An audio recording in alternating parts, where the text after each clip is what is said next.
Welcome my chemistry classes.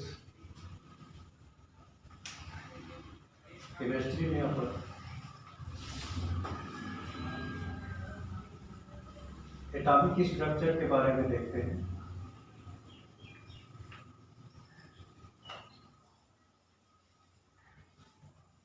Atomic structure जैसे अपन जानते हैं, एटम जो है वो 3 पार्टिकल में पाए जाते हैं, इलेक्ट्रॉन, प्रोटॉन और न्यूट्रॉन। ये 3 कहना चाहिए पार्टिकल होती है। और यदि इसकी हम स्थिति देखें कि ये कहाँ कहाँ स्थित होता है, तो एक कहना चाहिए प्रत्येक एटम में एक न्यूक्लियाई होता है जिसको हम न्यूक्लियस बोलते हैं, न्यूक्लियस या नाभिक। तो ये जो नाभिक होती है वो बिल्कुल कहना चाहिए सेंटर में होती है। उसमें न्यूट्रॉन और प्रोटॉन 2 मॉलिक्यूल होते हैं। ये जो दोनों मॉलिक्यूल है न्यूट्रॉन और प्रोटॉन, यही न्यूक्लियस या नाभिक का निर्माण करते हैं। तो ये दोनों कहना चाहिए बनाते हैं सेंट्रल भाग एटम का, सेंट्रल पार्ट होता है, और इसे हम कहना चाहिए नाम देते हैं नाभिक। उसी प्रकार ये जो कहना चाहिए इलेक्ट्रॉन होती है, इस इलेक्ट्रॉन में जो चार्जेस होते हैं वो निगेटिव कहना चाहिए चार्ज होते हैं। और निगेटिव चार्ज होने के साथ साथ ये ऐसा माना जाता है कि ये कहना चाहिए भारहीन होते हैं। भारहीन मतलब इसमें कोई प्रकार का कहना चाहिए वजन या भार नहीं होते। और ये नाभिक के चारों ओर एक कहना चाहिए काल्पनिक कक्ष होते हैं। इस काल्पनिक कक्ष में नाभिक के चारों ओर ये कहना चाहिए चक्कर लगाते हैं।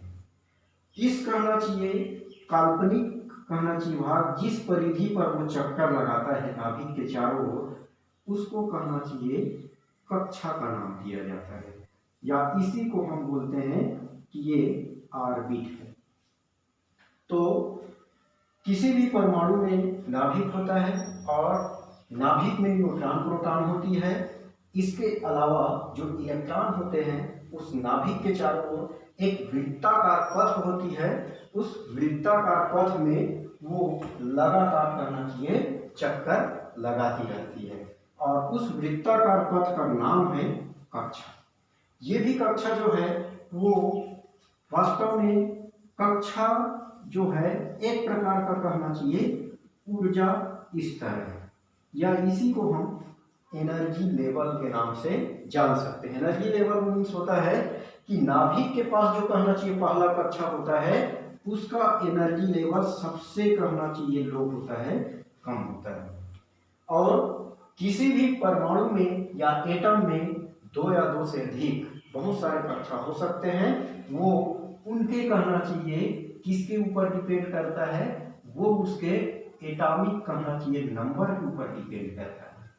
तो ये जो कहना चाहिए चीजें हैं, इसको आप कक्षा 9 से पढ़ते आ रहे हैं कि एटॉमिक कहना चाहिए परमाणु की संरचना किस प्रकार होती है। अब जैसे मैं एक छोटा सा उदाहरण लेता हूं, और वो उदाहरण है कार्बन का। यदि कार्बन का उदाहरण लेकर मैं आपको बताऊं तो कार्बन में कहना चाहिए 6 कहना चाहिए परमाणु क्रमांक होते हैं। कार्बन का परमाणु क्रमांक कितना होता है? 6। इसका ये कहना चाहिए मीनिंग है, ये इसका अर्थ ये है कि 6 इलेक्ट्रॉन उस कार्बन पर मौजूद है। अब ये 6 इलेक्ट्रॉन कहाँ कहाँ कहना चाहिए रहेंगे, तो एक कहना चाहिए साइंटिस्ट था नील बोर और बोरबरी, दोनों ने कहना चाहिए बताया था कि किसी भी कहना चाहिए परमाणु में जो इलेक्ट्रॉन है वो 2n² के हिसाब से कहना चाहिए व्यवस्थित होते हैं। तो ये 2n² में n है कक्षा की संख्या। कक्षा की संख्या को कहना चाहिए हम बोलते हैं कि ये कहना चाहिए n है करके। अब जैसे मान लीजिए हमको कहना चाहिए एक, यहाँ पे अपन देखते हैं कार्बन। कार्बन का परमाणु क्रमांक 6 है, तो 2n² के हिसाब से देख लेते हैं। तो n बराबर 1, मतलब कार्बन के पहले कक्षा में कितने इलेक्ट्रॉन रहेंगे। तो यहाँ पे आप ये n के जगह यहाँ पे 1 रख दीजिए, तो ये हो जाएगा 2 इंटू 1 का स्क्वायर। n के जगह में हम क्या किए हैं 1 रखे हैं, तो टोटल कहना चाहिए 1 का स्क्वायर 1 ही होगा, तो ये कितना आ गया 2। तो वास्तव में कहना चाहिए किसी भी परमाणु के प्रथम कक्षा में, ये कहना चाहिए फर्स्ट ऑर्बिट है ना, फर्स्ट ऑर्बिट में केवल कहना चाहिए 2 इलेक्ट्रॉन ही रहते हैं, 2 से ज्यादा इलेक्ट्रॉन इसमें मौजूद नहीं रह सकते। ये है कहना चाहिए नील बोर वही की कहना चाहिए थ्योरी के आधार पर। उसी प्रकार यदि हम n बराबर 2 रखें, मतलब है कि सेकेंड ऑर्बिटल या सेकेंड ऑर्बिट में कक्षा में कितने कहना चाहिए इलेक्ट्रॉन मौजूद है, तो यहाँ पे 2n स्क्वायर के जगह में आपको करना क्या है 2 लिखना है n के जगह में, तो ये हो जाएगा 2 इंटू 2 2, तो 2 और 2 4 और 4 दूनी 8, तो टोटल कहना चाहिए 8 इलेक्ट्रॉन कहना चाहिए सेकेंड कहना चाहिए ऑर्बिट में मौजूद होंगे।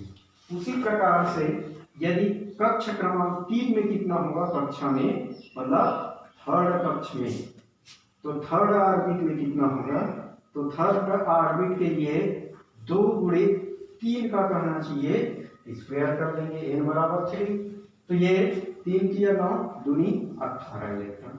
ये सामान्य इलेक्ट्रॉनिक विन्यास कहना चाहिए, एटॉमिक कहना चाहिए स्ट्रक्चर है जो ऊर्जा या कक्षा के आधार पर बनाया जाता है। अब जैसे हम कार्बन का एटॉमिक कहना चाहिए स्ट्रक्चर बनाना चाहे, तो सभी कहना चाहिए एलिमेंट में Np न्यूट्रॉन और प्रोटॉन है। न्यूट्रॉन प्रोटॉन के बाद कहना चाहिए हम जानते हैं ये फर्स्ट कक्षा है जहां इलेक्ट्रॉन मौजूद है, तो हम जानते हैं 2n स्क्वायर के हिसाब से प्रथम कक्षा में केवल कितने इलेक्ट्रॉन हैं 2, तो यहाँ पे हम 1 इलेक्ट्रॉन यहाँ रखते हैं, 1 इलेक्ट्रॉन यहाँ। अब इसके पास 2 इलेक्ट्रॉन तो कहना चाहिए फर्स्ट ऑर्बिट में आ गए, तो बचा कितना कार्बन के पास 4 इलेक्ट्रॉन। ये जो 4 इलेक्ट्रॉन हैं वो कहना चाहिए दूसरे कहना चाहिए कक्षा में जाएंगे इस प्रकार से। तो अब यहाँ पे 4 इलेक्ट्रॉन जो है 1 2 3 4 5 6, टोटल कहना चाहिए 6 इलेक्ट्रॉन उसके पास है, जिसमें से 2 इलेक्ट्रॉन प्रथम कक्षा में है और 4 इलेक्ट्रॉन कहना चाहिए द्वितीय कक्षा में है। उसी प्रकार से यदि हम एक दूसरा तत्व ले लें जिसका नाम है सोडियम, जिसका एटॉमिक कहना चाहिए नंबर होता है 11। अब एटॉमिक नंबर हम पढ़ चुके हैं, तो एटॉमिक नंबर में से 11 इलेक्ट्रॉन इसके पास मौजूद है। अब ये 11 इलेक्ट्रॉन कौन कौन से कक्षा में मौजूद होगा वो कहना चाहिए, देखिए ये Np, ये है न्यूट्रॉन प्रोटॉन। न्यूट्रॉन प्रोटॉन जो है नाभिक का निर्माण करता है, और नाभिक के बाद हम एक छोटा कक्षा बना लेते हैं, तो हम जानते हैं कि प्रथम कक्षा है। इस प्रथम कक्षा को हम देखिए कक्षा में 2 इलेक्ट्रॉन कहना चाहिए मौजूद होगा, उसके बाद ये कहना चाहिए द्वितीय कक्षा में 8 इलेक्ट्रॉन, अधिक से अधिक कितना इलेक्ट्रॉन हो सकता है 8, 1 2 3 4 5 6 7 8। फिर भी इसके पास अभी भी कहना चाहिए 2 और 8 10 हो गए, 1 इलेक्ट्रॉन अभी भी इसके पास बचा है, तो वो इलेक्ट्रॉन कहाँ जाएगा, अगले तीसरे कक्षा में जाएगा, अर्थात 8 से अधिक इलेक्ट्रॉन सेकेंड में नहीं रहेगा। तो ये अब देखिए अगर हम इसको इलेक्ट्रॉन की संख्या के आधार पर सोडियम को नोट करें, तो सोडियम में 2 प्रथम कक्षा में है, 8 द्वितीय कक्षा में है और तृतीय कक्षा में 1, अर्थात इसमें एटॉमिक कहना चाहिए ऑर्बिट के हिसाब से 281 कहना चाहिए इसका होगा। उसी प्रकार से यदि हम कार्बन का देखें तो 2 और 4 होगा, क्योंकि प्रथम कक्षा में 2 और इसमें कहना चाहिए 4 कहना चाहिए इलेक्ट्रॉन इसमें मौजूद है। तो ये सामान्य कहना चाहिए ऊर्जा स्तर या कक्षा के आधार पर है, तो ऊर्जा स्तर यही है, प्रथम कक्षा ये है, तो प्रथम कक्षा में 2 इलेक्ट्रॉन होंगे तो सबसे कम ऊर्जा है, उसके बाद द्वितीय कक्षा में उससे ज़्यादा, तृतीय कक्षा में इससे ज़्यादा।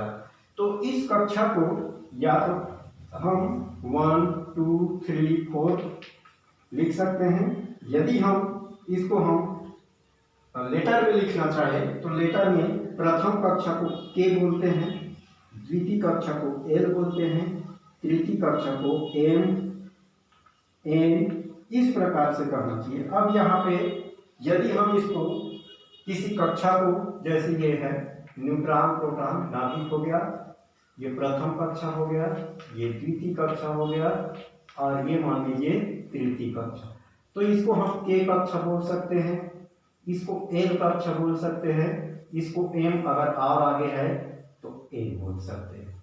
या आप इसे पहला नंबर 1 नंबर का कक्षा बोल सकते हैं, 2 नंबर का, 3 नंबर का, 4 नंबर का। तो चाहे तो आप के एल एम एन से भी प्रदर्शित कर सकते हैं, चाहे तो करना चाहिए इस प्रकार से 1 2 3 के द्वारा भी प्रदर्शित कर सकते हैं।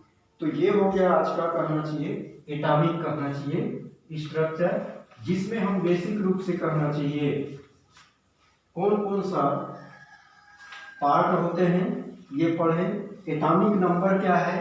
तो एटॉमिक नंबर का मतलब होता है किसी भी एलिमेंट में या किसी भी परमाणु में उपस्थित कुल इलेक्ट्रॉनों की संख्या या कुल प्रोटॉनों की संख्या ही उसकी एटॉमिक नंबर कहलाती है। इसके अलावा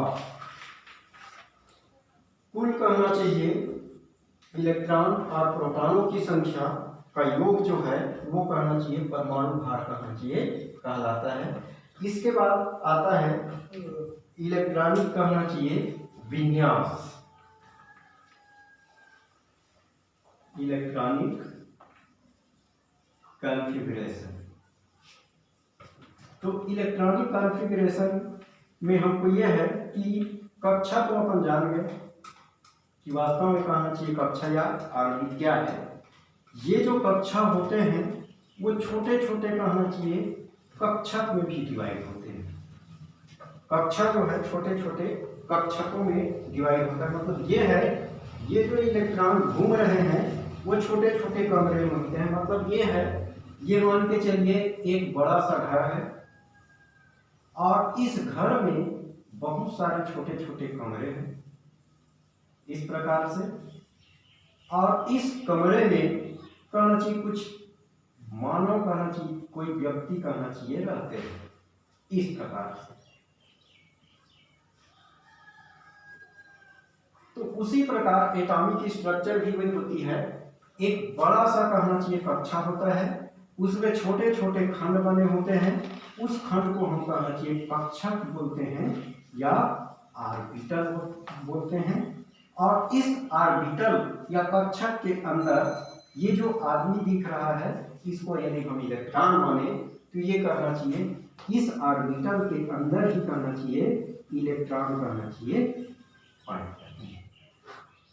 कक्षा मतलब एक बड़ी बिल्डिंग हो गई, कक्षा तो उसमें छोटे छोटे कमरे बने हैं, उन कमरों में कहना चाहिए आदमी बैठे हैं। सेम वही है इलेक्ट्रॉनिक कॉन्फ़िगरेशन में, कक्षा है, छोटे छोटे ऑर्बिटल है, कक्षक है जिसमें इलेक्ट्रॉन कहना चाहिए मौजूद।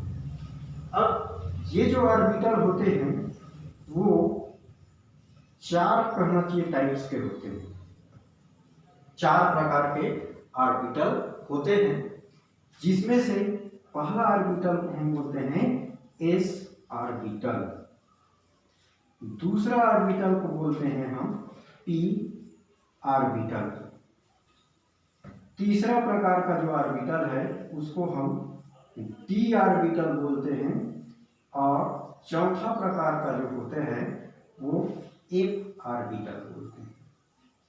तो ये कहना चाहिए छोटे छोटे जो कमरे हैं वो साइज के आधार पर अगर माने हम साइज के आधार पर, जैसे कोई कमरा छोटा है कोई कमरा बड़ा है, बड़ा कमरा में ज़्यादा आदमी रहेंगे, तो वैसे कहना चाहिए ये भी है कि परमाणु के पास कक्षा होते हैं, उसमें छोटे छोटे कक्षक पाए जाते हैं।